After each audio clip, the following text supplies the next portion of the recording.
Hey friends, இந்த model பார்த்தீங்கன்னா Vivo Y15 Y50. இந்த மொபைல் கம்ப்ளைண்ட் என்ன பார்த்தீங்கன்னா சார்ஜிங் ப்ராப்ளம். நீங்கள் சார்ஜிங் போட்டிங்கன்னா உங்களுக்கு வந்து இண்டிகேஷன் ஃபஸ்ட் டைம் இது மாதிரி வந்து ஒரு பாக்ஸ் காட்டிட்டு அடுத்தது பார்த்தீங்கன்னா உங்களுக்கு டெம்பரேச்சர் வந்து டூ லோன்னு காட்டும். வெயிட் பண்ணி பாருங்கள், ஒரு நோட்டிஃபிகேஷன் வரும் டிஸ்பிளேவில். இது மாதிரி தான் வரும்.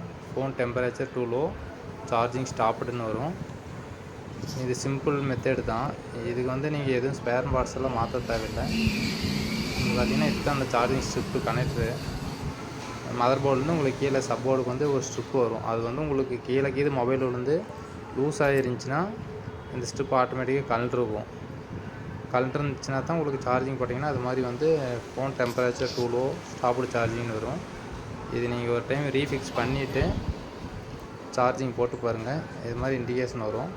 வந்துட்டு பாக்ஸ் வந்துட்டு அந்த டெம்பரேச்சர் டூ லோ அப்படிங்கிற நோட்டிஃபிகேஷன் காட்டலைன்னா நோ ப்ராப்ளம், அது ரெடி ஆகிடுச்சு. நீங்கள் சார்ஜ் போட்டு யூஸ் பண்ணிக்கலாம். வெயிட் பண்ணி பாருங்கள், பாக்ஸ் வரும்.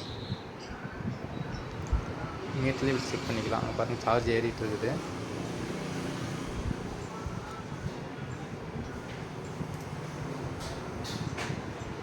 இப்போ பாருங்கள் ஃப்ரெண்ட்ஸ், மொபைல் வந்து ஆன் பண்ணி பார்க்குறேன். ஆன் பண்ணி உங்களுக்கு பர்சன்டேஜும் செக் பண்ணி காட்டுறேன். பாருங்கள், ஏறிட்டுருக்கும்.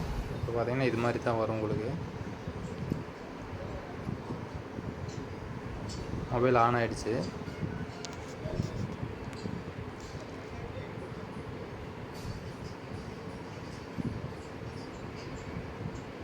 இந்த வீடியோ ஸ்கிப் பண்ணாமல் லாஸ்ட் வரைக்கும் பாருங்கள், அப்போ தான் இதோட சோர்ஸ் உங்களுக்கு தெரியும்.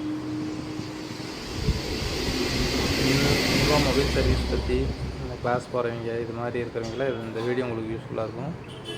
பார்த்து பாருங்கள். உங்களுக்கு மேலே நோட்டிஃபிகேஷன் காட்டுதுங்களா, சார்ஜிங் ஏறும். 2% ஏறி இருக்குது. சிம்பிள் மெத்தட் தான் ஃப்ரெண்ட்ஸ். ஃபஸ்ட்டு செக் பண்ணிக்குவாங்க சார்ஜிங் ஸ்டெப்புக்கு இது லூஸாக இருக்குதா கலண்டுருக்கு.